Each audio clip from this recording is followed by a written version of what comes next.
Hey guys, in this quick tutorial I'll show you how to add a sleep timer inside your Spotify app. This works for both iOS and Android users. Please make sure to watch this video to the very end to avoid missing any vital information and making any mistakes in this process. In saying that, let's dive in. Alright, the first thing you need to do is open up your Spotify app on your phone. And then from here, just click into the song you're playing, like so. And then you'll see three vertical dots, top right hand corner of your screen.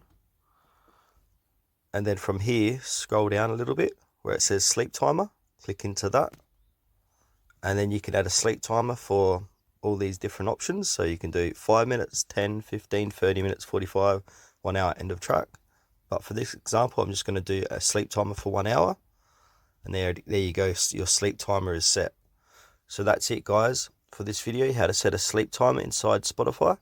Thanks for watching till the very end of this tutorial. Please consider to like this video and subscribe to our channel if you found this helpful. We really appreciate it and it helps us out a lot.